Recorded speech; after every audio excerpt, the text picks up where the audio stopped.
Welcome to Real Estate Done Rightish, your favorite podcast for realtors by realtors. I'm Jen. And I'm Annalie. For a combined 30 years, we've been working in this industry, just trying to figure it out. By figuring it out, We mean we've developed a sophisticated clothing hierarchy system, yoga pants that look professional-ish for showings, softer yoga pants for the office, and the sacred evening sweatpants that have achieved a level of comfort that should probably be illegal. I feel like this is kind of real for me. you don't wear yoga pants.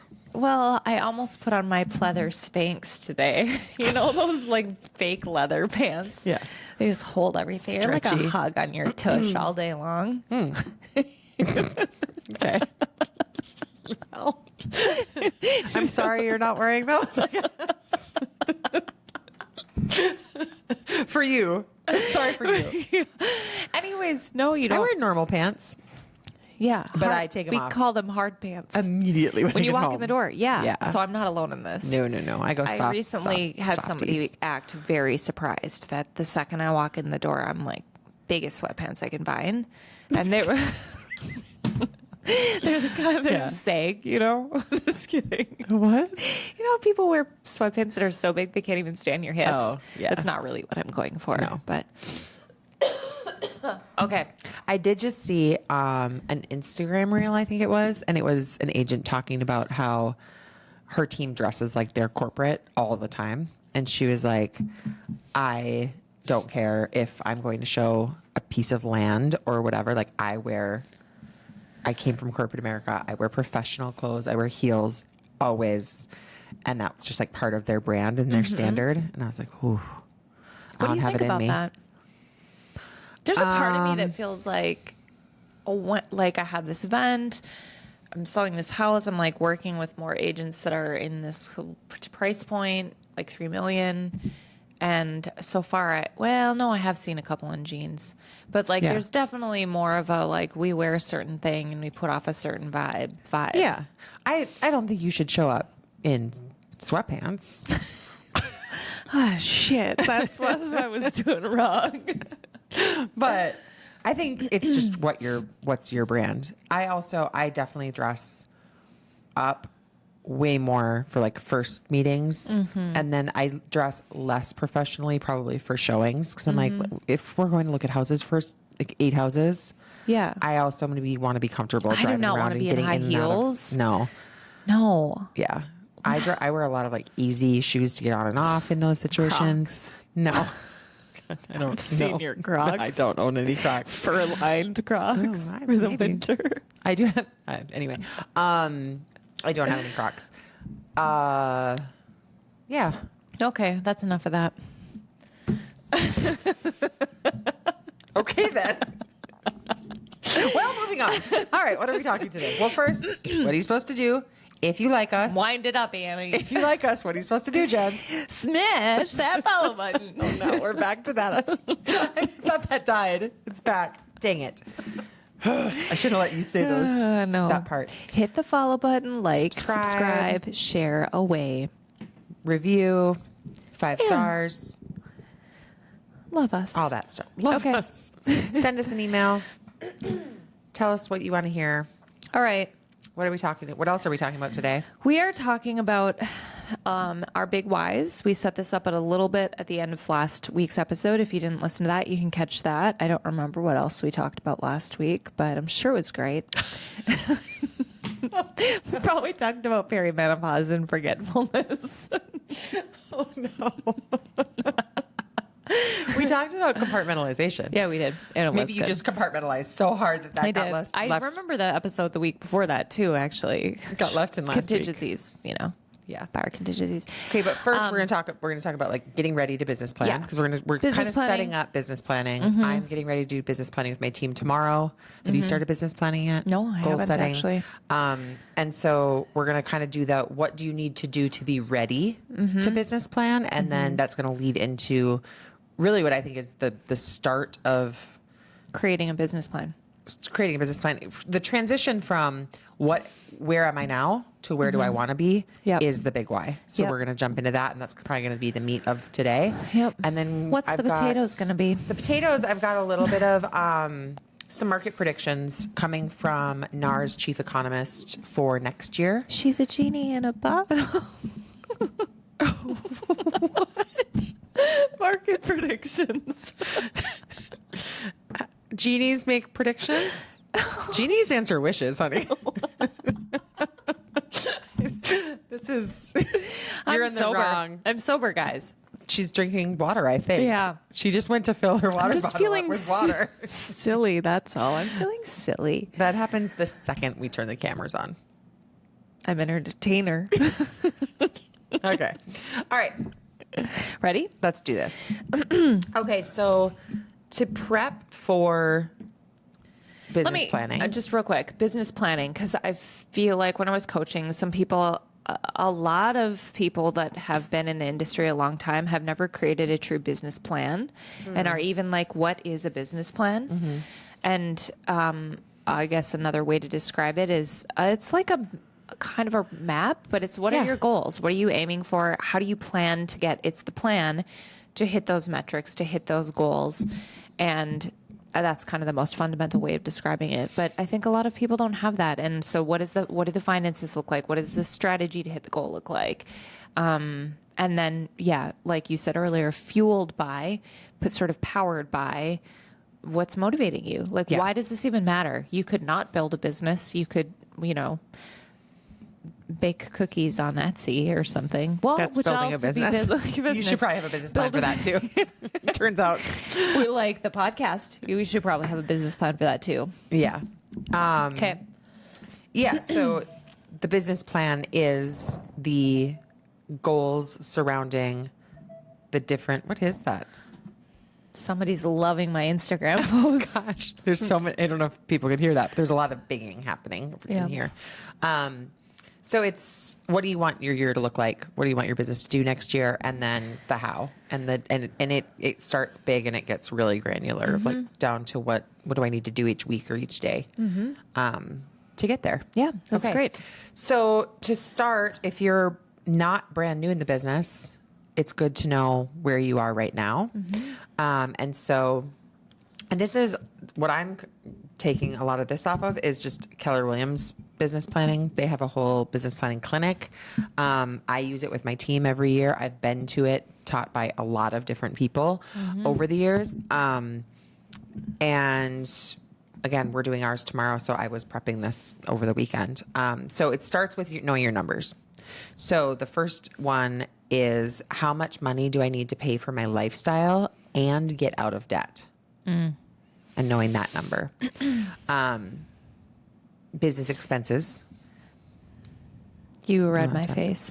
Well, yeah, I think just like pausing, and some of this we talked about in our Sobertober to some degree, just like in order for you to know what you need to pay for your lifestyle, you need to be able to assess how much you're currently spending. Yeah. So I think we sometimes underestimate and oftentimes overestimate, like, what are we spending our money on for food? Like, if I'm going to adjust nothing in my lifestyle, how much am I spending on DoorDash? How much am I spending on clothing and travel and whatever? So and I think for a lot of people, it's really hard to do. It's hard to kind of look in the mirror and be honest with how much you're spending and what you're spending it on. And if you want that lifestyle and you don't want to change any of it, then you need to know, like, what is it actually costing me to live this lifestyle? Yeah. Or if you have been living really lean and you want to add more in, being really real about that and researching a little bit about. And we'll get into that with the big why and like, where do you want to go with this? Where do you want to go with your life? Where do you want to go with your business? Yeah.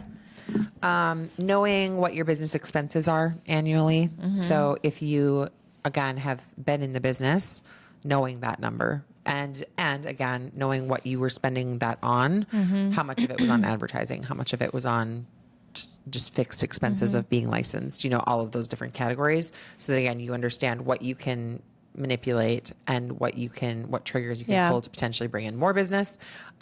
Which week did we talk about that on Sobertober? Which week was our money week? 2, I believe. Okay. So if you go back in our episodes, I would recommend, if you're like, oh gosh, we talked about that in week 2 of October, like how to look at your finances, what process to go through with that. So you can Yeah. check that out. Yeah. Knowing what your average commission is should be relatively easy. If you just look at your total and divide it by the number of transactions you did, that would be your average. Average sales price, average commission. Yeah, Knowing and if those you don't numbers. have any sales and you're putting, or you're not really sure, you can use your city's average sale price. Sale price. Yep. And average commission that people are charging. Percentage, yeah. Number of listing appointments gone on in the last year. So held listing appointments, held buyers appointments as well. So knowing how many appointments did I go on. We track set and held if there's a difference, because those are conversion ratios that you might be able to work on. So there's going to be things that you can either set more appointments, or you can have better skills to change those ratios or to change your end numbers, right? So knowing what those are. And I would add to that, knowing how to, however you classify an appointment, not changing that. So for me, having a coffee appointment with somebody in my database is not a listing appointment. Yeah. If I'm doing a market analysis on their home and they're considering selling even in the next 12 to 18 months, I'm still calling that a listing appointment. Some people don't count it as an appointment unless they're going to sell within the next 3 to 6 months. If I'm doing a market analysis, I'm counting it as an appointment. That's how I classify it. Same That's with my buyer. standard as well. If they're not, talking about what their next steps are to get pre-approved or to buy a home, or if they just are like, let's just go shoot the shit and take a look at an open house, that's not a buyer rep appointment. Right. I'm walking them through the process of what it takes to buy a home in a buyer appointment. So if that's not how you're doing it, you just need to stay consistent, because then you need to Correct. know, you want to understand how many appointments do I need to go on in order to obtain a client, is what we're trying to get at here. Yeah, I will say I had a team member a few years ago that we didn't realize was calling every meeting she set with a human an appointment. Yeah, no. And that, even if you're using that, I just wouldn't. Yeah. Because that's more just about how good are you at getting people to go out to coffee with you. It has nothing, there is no good translation to closed sales from that. Yeah. So I would just be careful about making sure it's actually a business conversation that you're having, that you're calling an appointment. Otherwise, your conversions are going to be, they're not going to make any sense. It's like, I went on 43 coffees and I got one client, and you're like, yeah, but were you trying to move to the close? Were you trying to move this person through a pipeline? Like, if you're looking at sales skills and relationship building skills, it's really hard to start getting better at anything you're doing if you can't isolate what's what. Yeah. It's hard to find out where the problems might be. Yeah. So appointments or set, held, and then number of listings sold. So closed listings and closed buyers. And then how many people are in your database? So what is your current database look like? And again, this is where you and I differ, I think, on our databases. Like, I don't want anyone in my database that, honestly, my standard for like Sphere or past client in my database is if we were walking down the street, like on different sides of the street, we would recognize each other, and I would want to cross the street to talk to them. If I don't want to talk to them, then I take them out. Really? So If I wouldn't try to have a conversation with them, because maybe it's because I have FSBOs in there. Like, I agree. If there's somebody that I know that I like detest and I would never call, I'll take them out. But I have leads in my database that I don't know well enough to know. So, but that's sphere of influence and past clients. What I just said. Gotcha. Okay. There's leads in my database for sure. Okay. But I don't like. So this is those are asking for separate. just your sphere. Well, it's number of total names. Okay. But I think knowing the difference Is good. because you're going to contact them differently. They need a different amount of touches. They need different touches. Yep. And the conversion rates are going to be different. That's true. So this says number of total names. I like to know sphere of influence past clients, which that's my standard of who those people are, and then leads. Because we have internet leads. We've got thousands of internet leads in our database that those convert completely differently than our sphere does. This really speaks to the importance of knowing too, because I'm like, I don't dump.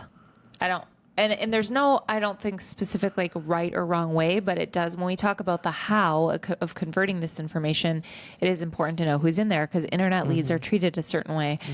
I like when I'm doing, now I'll have this closing that's coming off of a FSBO call I made. I haven't put any FISBO leads into my database unless I had a meaningful conversation with them and or an appointment. So, but I have a lot of access to a lot of data that I could, in theory, be dumping in there, but I don't want to spend time and money on leads that aren't true leads to me. So Yeah, we do the same thing with expireds. We And, work them out of a different database, or it's a spreadsheet, honestly. yeah. But And we this is work just all of more that for off the of that. listeners Yeah. to understand, like, from seeing so many businesses, it's like a lot of people do it a lot of different ways, and there are pros and cons to all of it. If you have a big enough machine to be mining through thousands of internet leads, it's not necessarily bad or wrong. It's just knowing what you've got, like to your point earlier, knowing what you have in the database and your strategy for how you're going to farm them, or the farm is the wrong word, cultivate them. Yeah. Yeah. Yeah. And then what your current team structure is. So if you have a team, if it's just you, that's your current team structure. It's you. I would say really understanding what your relationship with your broker is, meaning splits, fees, all of that. But like, and is there any hierarchy to that? Or are you paying for a productivity coach or a mentor, or, that could be part of your team technically. If you, and understanding that, if you don't understand that, maybe have a conversation with your people. I'm so glad you're bringing this up, because I think a lot of people don't know this. And this is not I specifically, when we started this podcast, I want to say this explicitly, that I'm not interested in recruiting anymore. Like that ship has sailed. I have no desire to try to recruit people to any brokerage. So I just want to be explicit on that, because I just don't feel that. But I will say this. I met with a lot of people over the course of the last 7 years, and most people had no idea how much money they were spending at paying to their brokerage. So, when the money comes off the top, it's the same kind of idea when people are like, hey, when you save money or when you invest money, just take it off the paycheck, sight unseen. You won't miss it if you don't know. It's effectively what's happening with people at a brokerage, where it comes right off the top, and they don't really realize how much money. If you have a 6% fee that goes to your brokerage that never caps, or a 10% fee that goes to your the national chain that never caps. If you have an administrative fee per file, that's $800. There were people that I met with that were paying literally $200,000 a year to a brokerage that they really hadn't added it up. Yeah. It doesn't necessarily mean you should make a change, but I think for your sake of your business, you need to understand that is money that could be yours if you wanted to look at different options. Yeah. And or negotiate with your broker. Yeah, there's a lot of different options I out didn't there. expect. Sorry, this is going to take us forever to get through this today. I'm sorry. I got to No, stop it's not. talking. Oh, okay. I'm almost done with the prep. Oh, great. Yeah. So really, it's know the basic numbers of your business. And again, if you are brand new, I would say shoot us an email if you want some baseline of numbers you should be using. There are some just industry standards that you can start with. A Yeah. lot of new agents that I ever have coached or consulted, they're like, well, $100,000 is my goal. Like when you're because 6 figures sounds like the right number for them. We could chat through any of that if you're interested. Yep. If you're brand new, I think there's just some little tips and tricks. The next thing would be where you're going, right? So, making sure that you know what you need to learn, kind of what are the learning gaps I need to know to get to these numbers. So I would say also, like, if you have no idea even where to get those numbers, it's okay. You can maybe reach out or go to your broker, Yeah. or look for a business planning clinic that's going to really walk you through it. Most brokers have broker metrics or another way to pull this information. If you have an accounting department, they should be able to help you pull these numbers together. And, so if you're not tracking things and you're just like, oh no, I don't know how to do this. Also for conversion ratios for that listings set to held to closed, if you have not been tracking that at all, you could go back through your calendar and try to figure it out. You could also just say, okay, I'm going to make sure I'm tracking that starting now. Yep. And you could use some just industry standards. They're out there. So, and they should be pretty spot on if you're doing enough business, I will say. Yep. That's kind of it. Now we're going to transition into, Big Y. yeah. So the very first thing that Keller Williams has you start to think about is getting getting your I don't thinking think in this line. is unique to Keller, by the way. But I don't either. I actually used Claude over the weekend to just say like, if I was going to do a business planning for a real estate company, what would it look like? And it's like, do the 1-3-5 Yeah. goals. It was like, do this, do this, do this. It's all driven Yeah. by this. But this is, again, I'm just using their business planning Yeah. clinic, which is it was updated in July of this year. So it's their brand new version. So if you're not part of Keller Williams, you're getting insider information. Just kidding. We don't have any insider information. No, we All of our don't. stuff is very open. But the idea is behind a big why, and I'll say what I think it is, and then you can say what you think it is. Okay. What I always thought was, on the day when you don't want to do anything, what's the why that you're going to still show up and do something? So like, you don't want to make a call. You're supposed to be prospecting, or you have no business in your pipeline. What's the thing that's going to get you to, if you like look at it? Is it a picture of your kids? Is it goals about, I used the example of like, we talked about this a little bit last week or the week before about people being like, I want to build an orphanage in Africa. It was like the trope that people had as a big why for a really long time, or like these big crazy visions. So what's the thing that's going to pull you through to do the things you don't want to do? That's kind of how it was first introduced to me. Yeah, I think that's good. And over the years, I feel like my interpretation of that has been similar to yours, or that I've seen agents struggle with their own interpretation of that because they don't have this like innate guttural drive. People feel this sort of sense of guilt driven, like I've got to come up with something that's contributing to society, and like that should altruistic. be altruistic. That's the right word. And so I know the big know the words. word. You do. You do know the big words. You're such a big girl with big words. Thank you. You're welcome. Don't ever call me a big girl again. But other than that, just kidding. Yeah, and I shared a little bit last week on the episode that for me personally, I think my big why before was kind of like a certain financial number. I think I'd put 500,000 on my, I don't think I did. I put that on one of my vision boards one year. And at the time I was probably making 40 grand a year, and I hit that I came very close to gross 500 one year. But that's not the big why. No, that's but a goal. I kind of thought it was at the time. Like I felt like, and so I had my own misinterpretation of that. And you're right. Like, to me, it is, what is that thing that motivates you, or that drives you, that powers, that pushes you forward, that pulls you through when you don't want to do the thing? And I'm just thinking about, gosh, my brain is all over the place. We're unfiltered, right? I'm just thinking out loud right now.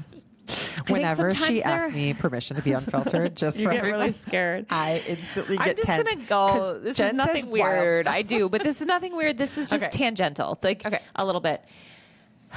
Sometimes I think about the people who struggle with depression, or who like don't feel motivated in general. I'm a pretty motivated person. I wake up with I wake up pretty happy most of the time. Like, and I don't say that What's that like? No, I don't. Yeah. It's not meant to be like, look at me. I don't, I've gone through, for sure, this last time, I've gone through some really tough seasons. Don't get me wrong. But I also have people that are closer to me that I know of that very rarely feel motivated. And so I'm struggling a little bit right now to be like, find that thing that motivates you. Cause I think there's some people that are really like, I don't know what that is. And I don't, to be honest, I don't have a great answer for that, but we today can go through a few things that I think can help get to some of that. Some of like what's really important to you. So if you're not a person that feels like, yeah, now I found my motivation, but maybe you find some root values or some core beliefs or some things that sort of ground you and can propel you in a different way. Does that make sense to you? Yeah, well, I mean, I'll share. So in 2022, my dad got sick. In 2023, my dad died. I was his caretaker. It took up a lot of my space. And then I was kind of in messy grieving, not motivated, didn't care, kind of wanted to disappear, like for a long time.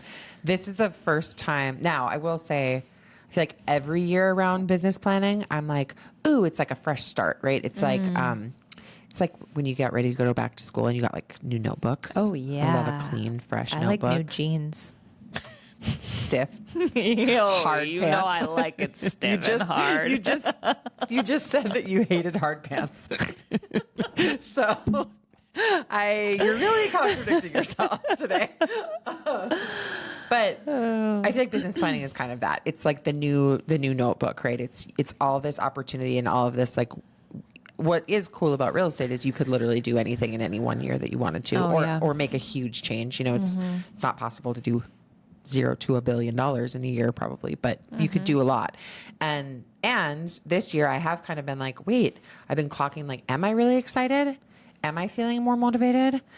Or is this just like the new year thing that happens to me? Because I start getting a little bit like, I'm done with last year in August. We've talked about this.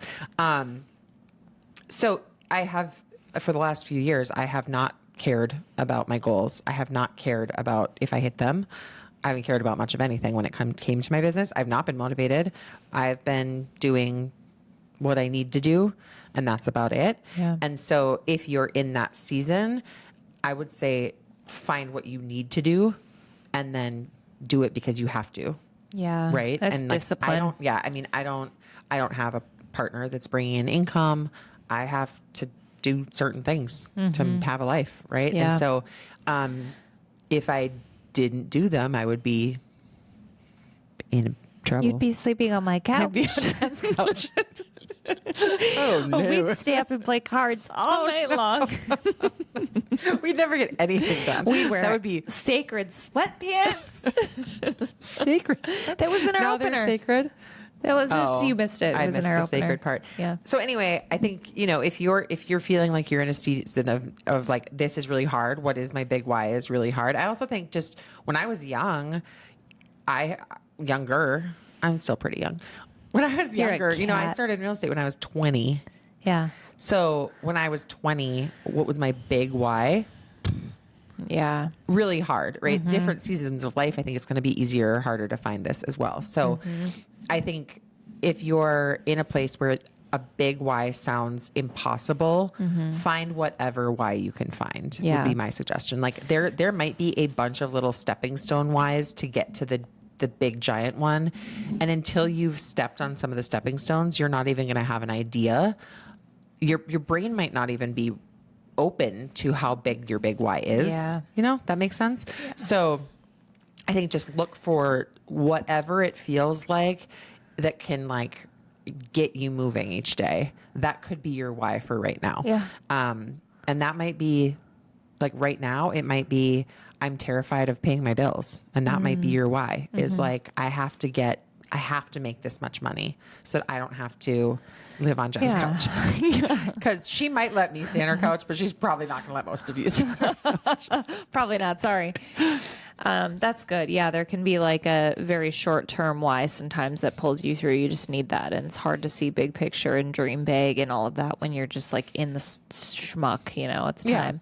I also think like when I was new in the industry, I was like, I don't know what the opportunities are. Right. And also I was very young and I was like, well, yeah, I see my boss making like $1 million a year, but he was 2.5 times my age. And I was like, that's for way later, in my brain. I was like, that's for a different part of my life. Yeah. Right now. And I didn't have kids and I didn't have a partner and I didn't have a house, it was like, so I just think different times in your life, it's going to be easier or harder for this conversation to make sense even. Yeah. It didn't make sense to me for a really long time. And I still don't know I don't have like a thing.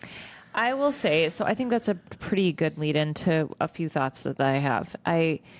You've been to a couple of workshops that I've done of like visioning for your future self, or like for some people they can see out pretty far. And it's interesting to me because not everybody can. Yeah. When I take people through that exercise, I usually tell people try to imagine 3 to 5 years. 5 years is a good starting point because you can accomplish a lot in 5 years.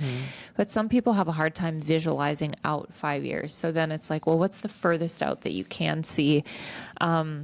I have an audio for that. Like if you happen to be listening and you want, just email us and I can send you a recording of like taking people through the exercise. You can do that. But to me, I feel like, And that's a future self visualization. yeah. So then you can pick any area of your life, or just, you could do it, I think, probably holistically, just imagine a day of the life. But I like to, like, 5 years from now in your job, 5 years from now in this, and you pick different aspects of your life. Like I did relationships. So my friends, my family, hopefully a future partner, like my money is different than my job. And then when you take time in each one of those areas and you start imagining yourself in the future, usually somewhere in there is a big why, or maybe not a big why. We'll call it a medium why. It's like, Right. you know what? I'd really love to have this kind of house. And in that house, so I think both of us are similar in this way. Like I had a game night at my old house once a month, and I'm like, I want a place to have people. And it's also okay, by the way, I will say this, coming from my own, we've talked about this in one of our money episodes. Like, it's okay if you want a thing because you want to have the experience of the thing. I think sometimes people don't put stuff on their vision or set goals because they feel like guilty or greedy or like they shouldn't want something that's nice. And I honestly, I'm reading another book about this right now. I wonder if it's also attached to our level of our value that we put on ourself or our sense of self-worth. Like, it's like, well, do I really, can I really get that new car? Like, can I really have that house? Can I really have that kind of partner? And it's really a reflection of how we value ourselves. Yeah. And so anyways, obviously this is where I could just go on and on about this stuff, but that's one way. I think that's one tool to start to kind of scratch that itch and get at where might my big why be. And I shared this last week. For me, it's not any one thing, but it all is under the umbrella of freedom for me. And I want to feel free to make choices. I want to feel free to say yes to a vacation. I don't want to feel constricted. That doesn't mean that I don't have discipline in life. It just means that I have the choice to say yes. And that is probably my driving. I felt that when I was in my previous position, I was like, I love a lot of this position, but my highest value is autonomy and freedom. And in a position where you're employed by somebody else, you just don't have that. Right. And it's not to say that it's bad, but if my big why in life, what motivates me is the feeling of freedom, then that's what's driving me. It's like, I don't want to be constricted, and I'm moving towards freedom and away from feeling constricted. Yeah. So, and I'll say that's an interesting big why to me, because that could be a really moving target. Totally. It always could be bigger, right? Like everything under that umbrella could be bigger and broader and more.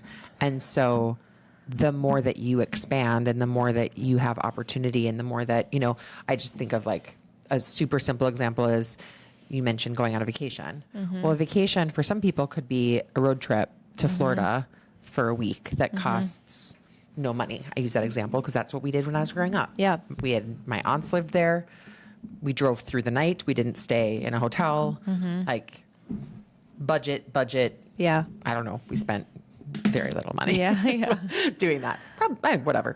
A vacation also can cost $40,000, so the freedom to say yes to what also is kind of, so I like how broad yours is. I also think like having some little things under For that, sure.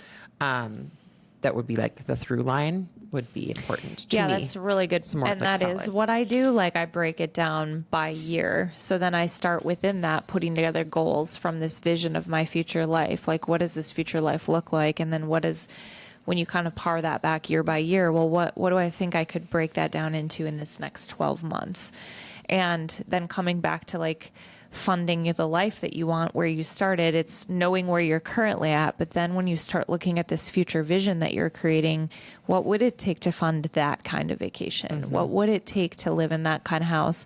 And you don't have to have a lavish, lifestyle that's just luxe living because you think you should think that way. Right. This is all really about how you're wired, and every desire that you have is just right. It doesn't have to look any certain way. So that would be like a future visualization way, I think, of getting at a big why. Another thing that I've done with people is like a values elicitation, which is how my coach did that with me. She's an amazing coach. And it was when I was struggling in my management position, just feeling like, oh, I just don't know if this is right, but there's so much that I love about it. And she brought me through that exercise. And so I think you could probably bring yourself through this, but maybe if you have a friend or a partner you trust, you could have them bring you through it. So like if you're looking at, we're just going to talk about your business, you would have somebody, ask you what's important to you in your business. And then you just one word answers. You write them down. So the person that's listening, you could record this into Chat GPT too, by the way. You could just record yourself doing this. What else is important in your business? Next word, next word, next word. And you keep asking them that until they don't have anything left to say. And then you say, is there anything else that's important to you in your business? You really make sure you're squeezing the juice out of the lemon. So like I would ask that last time a few times, is there anything else? And for me, sometimes I would sit there for a minute and then another word would pop in my head. So it's kind of a subconscious exercise. Mm-hmm. And you lay them all out. You probably will get to like 20 or 25 of them. And then let's say the 2 words are growth and autonomy. Knowing that autonomy is one of mine. The question is, does growth lead to autonomy or does autonomy lead to growth? Now, if I say autonomy, if I feel like, nope, autonomy leads to growth, growth is a higher value. Mm. If I say, yeah, growth leads to more freedom, more autonomy, then I'm like, autonomy is a higher value. So you do this like a feeder system till you have them all sorted out and weeded out. So you have them prioritized in terms of what are my top values in my job, in my career, and how I work. For some people, it might be creativity. For some people, it might be teamwork. It could be, oh shit, I'm a solopreneur and I really value team more than anything else. Mm-hmm. What am I doing? So it starts to help you shape the how of the business planning and the decision making that you're going through in terms of, should I be on a team? Should I not be on a team? You can kind of start assessing things like that as you go. Mm-hmm. Make sense? Yeah, I've never done that. Yeah. Do you want me to do it too right now? No. Sure don't. No. No, okay. thank you. And then the last thing, this will just take another 60 seconds. A few questions you can ask yourself is just to kind of draw out what you value, which I'll explain how it can be related to motivation and big why. But if you ask yourself the question, when is a time that stands out more than any other time that I had the most joy? What is a peak experience that I had that I look back with a lot of fondness? What was happening? Who was there? What was the environment like? And you really explore those and you'll start to see themes. So for me, I'm never alone. Like I'm always in a group of people and we're laughing. Mm-hmm. And I'm like, okay, that's really important to me. So when I'm looking at what's motivating me and what's pulling me through, it often comes back to the same themes and I can start to see these themes. You can also flip that over and say, when are times that I've been the most frustrated or the most irritated? And underneath that is some kind of value that can be attached to a big why. If it's, man, I get really frustrated when I see an injustice in this way. Well, maybe you're called to create a nonprofit that helps to support that injustice that you see. Mm-hmm. So you can look and you can kind of turn over different rocks and start finding like, wow, that really fires me up. Behind that anger, frustration, or irritation is often, if you're looking for a cause, if you do want something altruistic, that might be a place to look too. Mm-hmm. So, love it. Okay, those are my thoughts.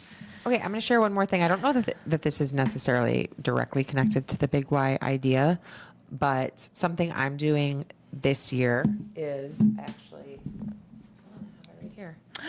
Look at your fancy book. I have goals. Dude, I feel like you got to show it to the camera. The camera's over there. Did you draw those boxes by yourself? Did you take out a ruler? Yeah. Oh, well, that makes sense. I have like a little straight edge. Yeah. She has a ruler, folks, when she writes in her notebook. Of course I do. Duh. Move that cookie. Anyway, so I started having this idea a couple months ago about how there's these areas of life, and I feel like they're these like buckets. These are my buckets. They're pretty. Thank you. They're very. You used a they're straight line perfect ruler buckets, to 'cause I draw used a buckets ruler. on the sheet. Yeah. But I started recognizing that when I'm like nailing it in certain areas, other areas start to fall apart. Jen. So I started thinking like, oh, okay. So for instance, this year we've talked about like focusing on health goals, right? Stop laughing. Jen, this is serious. Sorry. Okay, I'm serious now. Okay. This Okay. is serious I just because get the giggles sometimes. I think I figured something out for myself. Oh, okay. I'm ready. I'm sorry. Okay, so I have all these different buckets in Yeah. my life, and I start thinking about like when I'm just killing it in certain areas, inevitably other things fall Yeah. to the wayside. It's like, and I started having this idea of, do I have the capacity to do all of these, to keep all these buckets full the way I like them to be full? Or is that not possible? So do I either need to try to change my capacity, or do I need to try to outsource some of these, the things inside these buckets? So for me, I started thinking about, well, what are those buckets? And so for me, it's health and wellness. So how I'm moving my body, feeding my body, going to the doctor, not going to the doctor. Oh, jeez. Home. So, and that could be where I live. Do I want to change my home situation? How clean is my home? How does my home present? Just home, like everything under literally the roof of the home. Relationships. So that could be personal, team, business, friendships, all of it.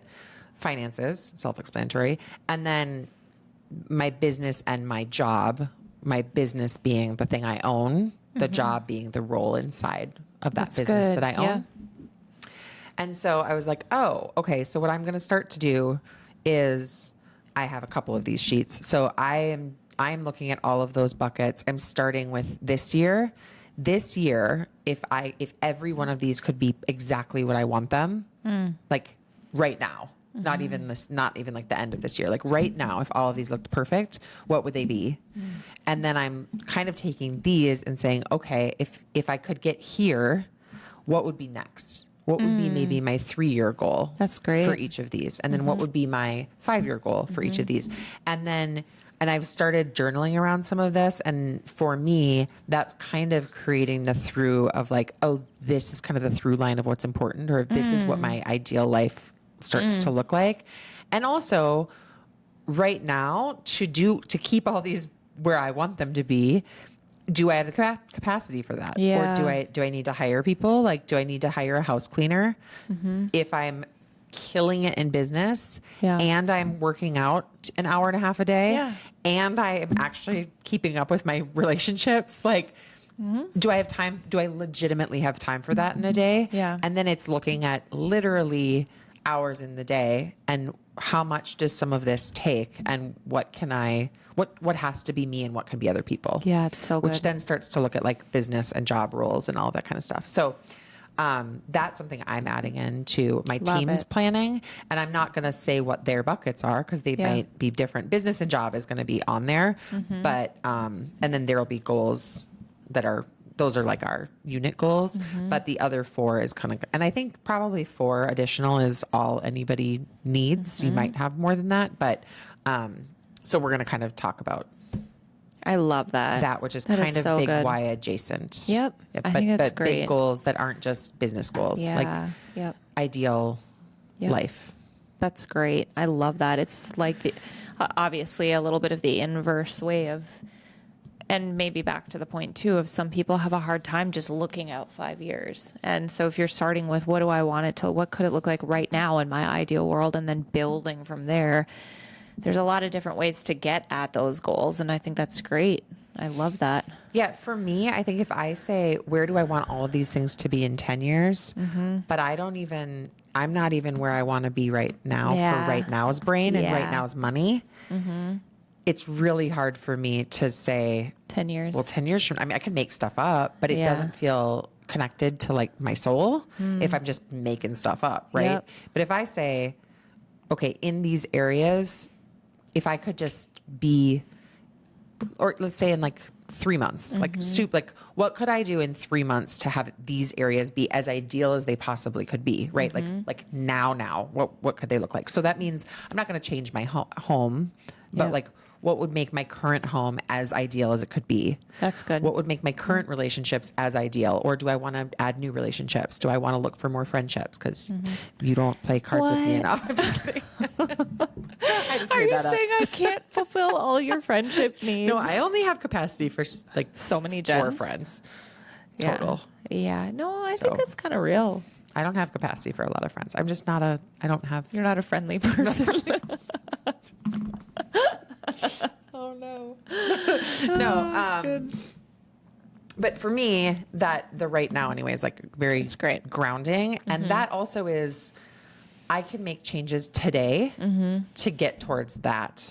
Sometimes for me, the 10-year goal or 5-year goal, it's like, yeah, but how, Right. that's so big and hairy and out there that I can't even think about what I need to do Yeah. today. Yeah. Or like today isn't important to get there. Yeah. Or I very quickly would be like, ugh, I can start tomorrow. Yeah. Today's that's not good. that important. Or This how many is todays do I so- let like slide by? Yeah, Does I that think make this sense? is so interesting and really important because you can go to a business planning clinic or you can read a book or you can do a thing and people swear by their way of setting goals or by their way of getting you there because it's what's worked for them. And the reality is people are wired differently. Yeah. And then sometimes people never get there because they're wired differently. And somebody's saying, well, you should be able to do it the way I do it. Right. So I love that just in this conversation, I'm very visionary. Yeah. And if I don't have a big picture, I'm not motivated to today. I'm like, I'm going to dream and then I'm going to let the dream unfold. And it's very from like, it's from both Far ways, out but backwards. kind of, yeah, like it's way easier for me to vision far out in the future and then peel it back to what can I do now. And so I love that you started this way because I think it's good for people to hear different people need different things and it's Yeah. okay. Yeah. If you're like, yeah, no, I don't resonate with this, but I do with that. Yeah. I think for my brain, and I may have already said this in a different way, but if I try to set a 5-year goal right now, I quickly will. It's like I look at other people's papers and be like, Let me cheat. what are you putting? Like, Yeah. I don't know. I'm here now. Yeah. Are you like doubling it? Are you going like 5 times? Yeah. What are we doing? What are we doing for this? Because it is kind of like, I don't know. Yeah. I don't know how big I want it to be. Right. Also, like Right. in some of these areas, there's an ending point for me where Yeah. I will be happy. Yeah. Like I don't need to make $3 million in real estate Yeah. a year. I don't want that big of a team. I don't want to work Yeah. in that way. I know what that would take. And I know that I don't want to like give up the things that it would take to get this. Talk about Yeah. keeping things in line. Right. So, yeah, anyway. I love it. Okay. So that's So- how I'm trying to get there a little bit more this year. I think that's amazing. We're going to talk about the market. But just while we're on the big why, next week we are going to jump into some business planning stuff. Yeah. So if you want to put together like a little roadmap, I think maybe we can do like a short series on that plus, other stuff. I feel like each week we're trying to do something pretty practical for the business and, talk about personal life. Wow. She just flipped her hair so hard. It went up and around and like there's a lot. rainbow. There's a lot going on.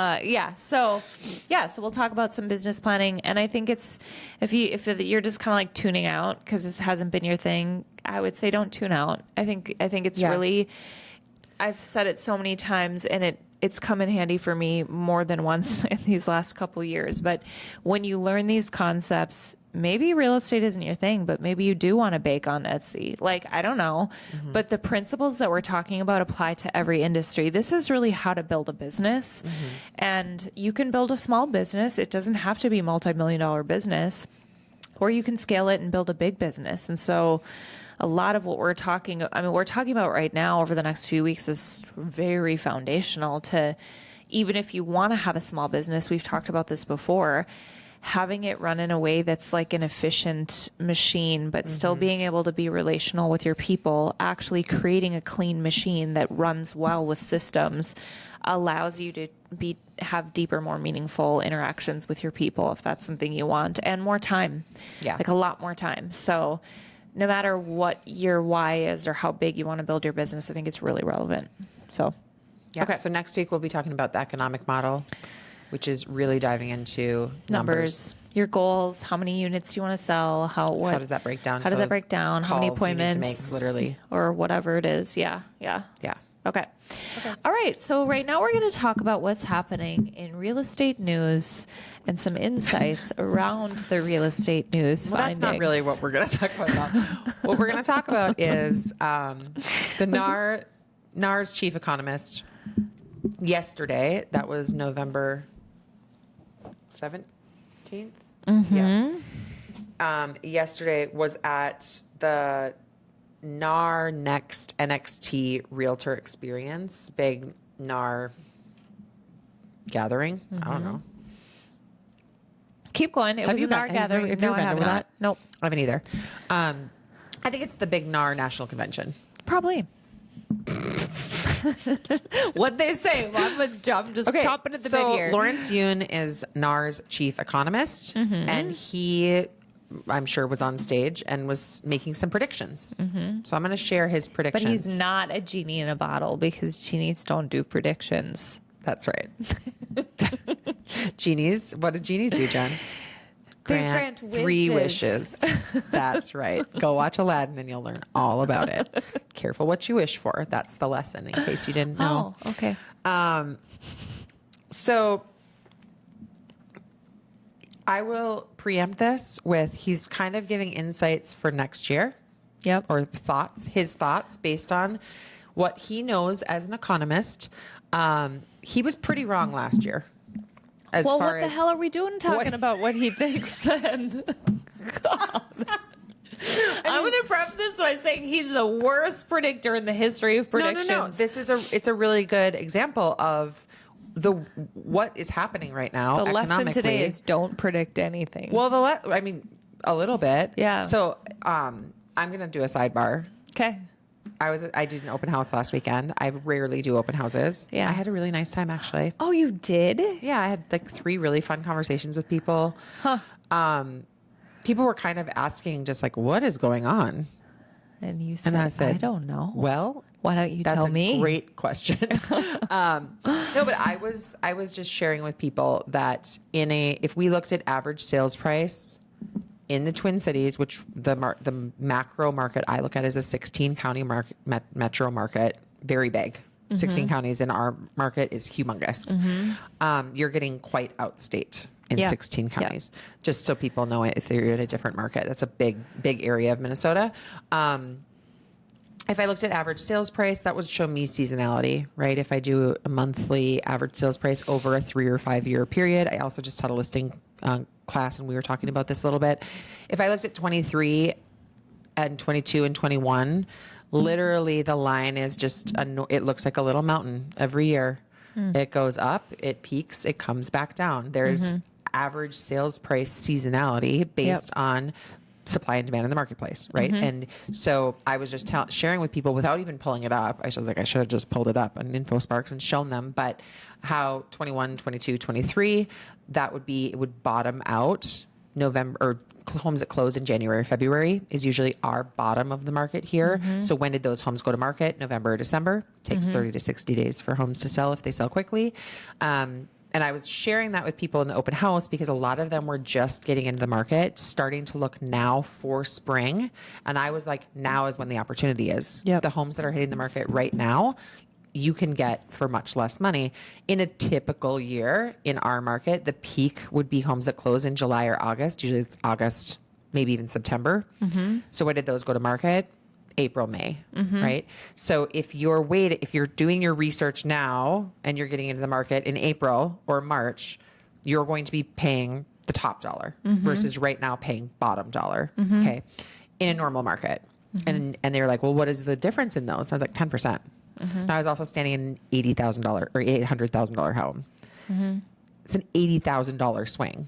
We're talking about that house. It's probably going to be worth $80,000 to $100,000 more this May of what you could get it for today.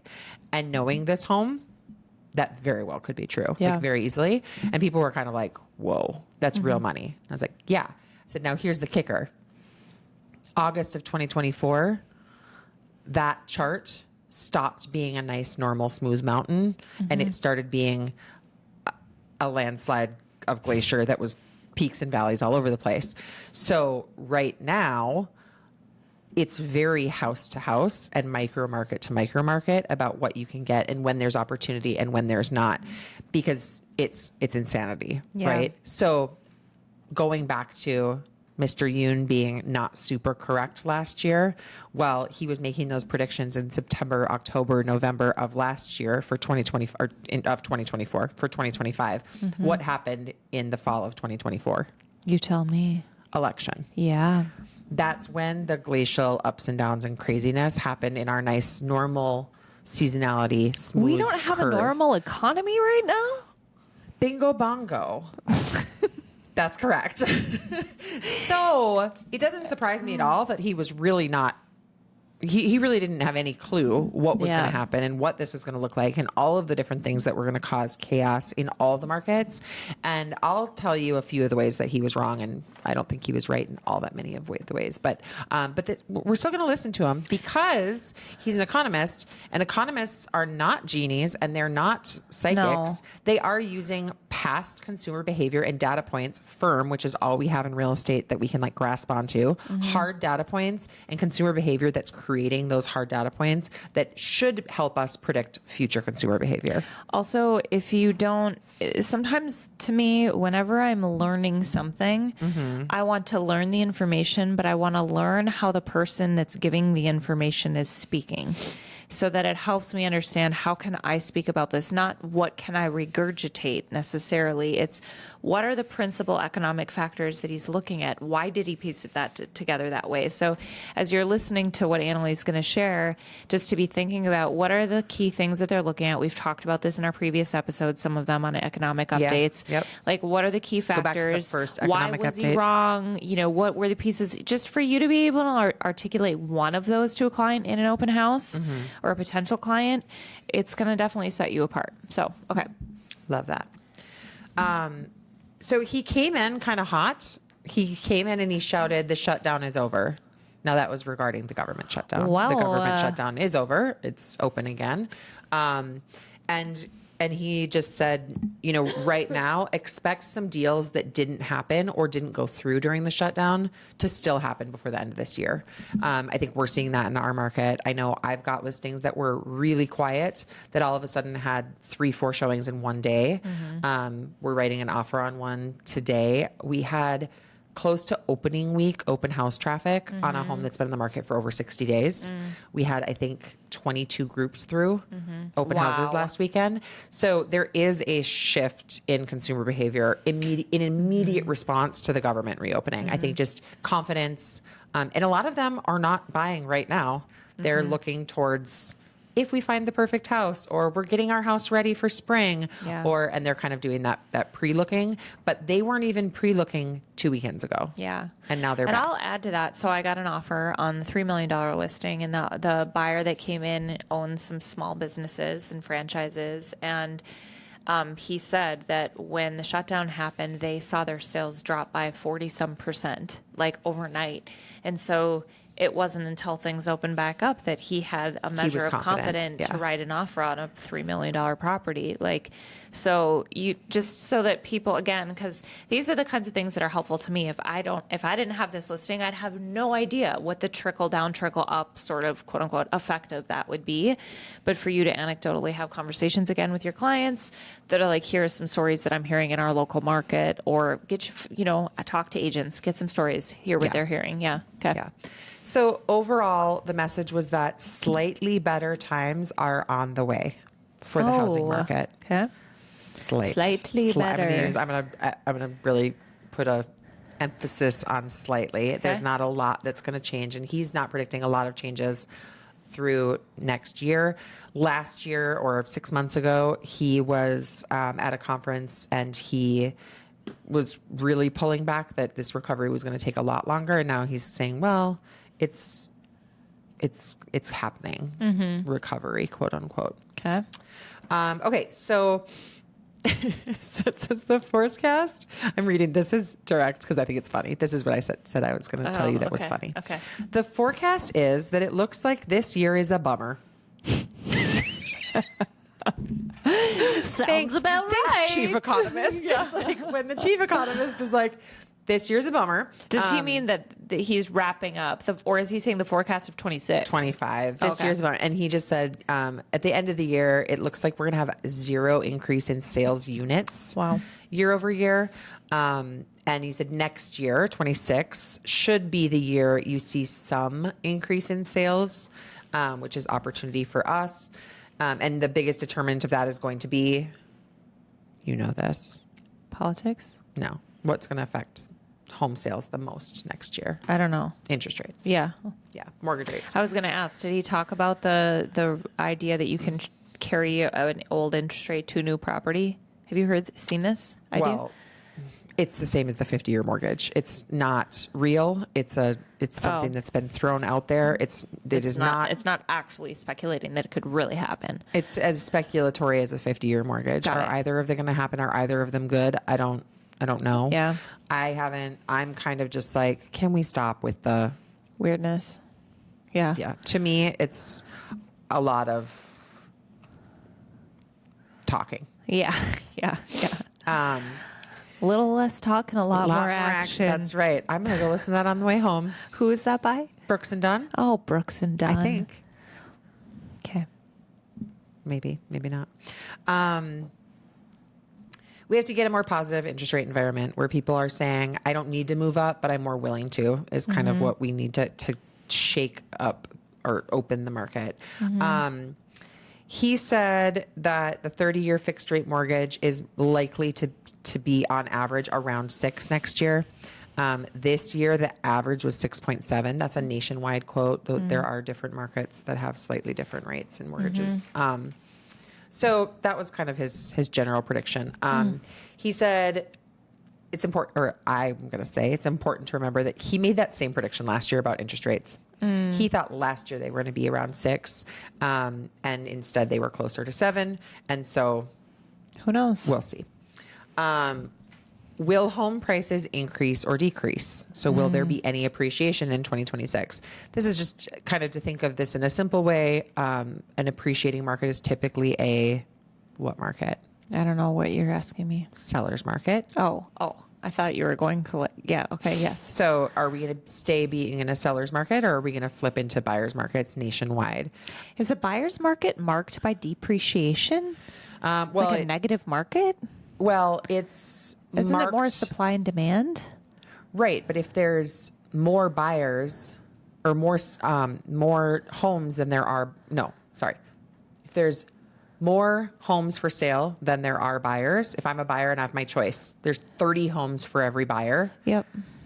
you're more likely to be able to negotiate and to get a better price. Yeah. 30 homes are vying for But that's you to not purchase necessarily a depreciating market. Like you can be a buyer's market and your home still be appreciating in value. them. Correct, but usually it's going to be much lower. Yes. Or even, Yeah. or depreciating, Depending on your situation, yeah. The market crash obviously was the last Yeah. big buyer's market we were in, and that was a huge depreciating market. Yeah. Obviously, different situation. Not all of them are attached to depreciating markets, but the appreciation goes to virtually like 1%, 2%, 3%. So, Got it. prices are not expected to be at risk in a risk zone. So the short answer is we are expecting still to be in an appreciating market. He said prices right now are essentially at a solid ground. Any price decline, they appear to be temporary oversupply issues. So for instance, he's in the Houston market. He used that as an example. In Houston, there was a huge buyer demand increase during COVID when people were relocating into like Sunbelt areas. And in response to that, home builders built a whole bunch of homes. And now there's an oversupply. So there's too many homes now. The same demand of buyers is not there anymore because the pressures or the economic influences that got them to be wanting to move there went away, right? So now there's a temporary oversupply. So he said those are the markets where we're going to see some depreciation. The rest of them should be really relatively stable. Okay. Okay. This year, the national price increase was 3%. Interesting. I know there's markets here that were negative. There's markets here that were 4-5%, but I watched this monthly again for that macro market look at the Twin Cities, 16 county metro. And many months, it was between 0 and, or like point something, 0.4, 0.6, and like 5. So I would guess we were close to that 3 for the metro here. He's predicting a 4% next year. So no major seller's market, right? Nope. So I would say again, for like us locally, I'm looking at, well, will we have a spring boom? Will we not? Right? That's been a big question that a lot of our sellers right now are asking is, should I go now? Should I take it off the market right now? Should I put it back on in March? Is there strategy surrounding using seasonality right now? And our answer has been, we don't know what kind of a market we would be walking back into in March, April, or May. We could be flipping to a buyer's market. These predictors are saying that should not be the case. We shouldn't be losing a ton of I will also just equity. add the whole political economic like landscape to this. I mean, I have clients that were on the fence about it. They were like, we think spring will be a better time to sell, but what's going to be happening in the economy? And we don't know. We have no idea more than ever, I feel. And this is maybe a little bit whatever. This is skewed by my perspective, but I'm assuming there will still be some seasonality in Minnesota that is advantageous towards the spring. However, it's been, like you said, the ups and downs have been relatively erratic and not for over a year now. Predictable. Also. Yeah, it's not just been erratic for a quarter. It's been a year of like, what is happening here? Because consumers are unsure of what is happening. Yeah. And so when I'm talking to clients right now, I'm really also looking at like, well, what's going on right now? Like, let's just look at your local market right now. Let's do an analysis. How do you feel about what the potential outcomes could be based on what we know right now? Yeah. And doing your best to assess that. But I still probably would lean towards the spring is probably going to be better. But that's already around the corner. Around the corner. Yeah. It starts in February now. Yeah. Or earlier. Yeah. It's like, it's not really you even get past Christmas and you're there. Here. Yeah. Here. Yeah. So we talked about this a little bit, but what's to come for the number of home sales? This year it was 0% increase in existing home sales, and new home sales actually was down 2%. Again, not shocking. A lot of that was overbuilding and then them holding on to prices. A lot of times existing home prices will move quicker because those people have to move. Right? A builder doesn't have to sell every piece of their inventory. So sometimes they'll hold prices higher for longer and then not as many of those homes sell. That makes sense? I was thinking this, I'm not going to toot my own horn, but I'll say, if you listen back from episode 1, you will hear the trials and tribulations of getting a business off the ground in this year. And it has not been easy. And I'm not making a cajillion bucks yet.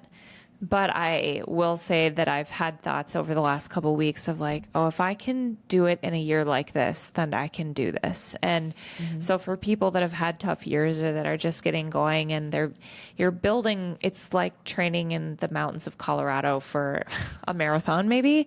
Like you're training in or learning in or building in an environment that's harder to build in. And when things do ease up and become a little bit easier, you're going to get to ride that wave and you will have spent the time building a strong foundation. So at least that's what I'm choosing to believe. As someone who's been doing this for 24 years, I don't know if it ever feels different. Really? Not really. Well, think about, I mean, like maybe not 2021 easier, felt but look different. at, I was just going to say, not necessarily, that was it was like, its own kind of crazy. Well, no, yeah, it was easier. People were just knocking down my doors to sell their homes, and it was go.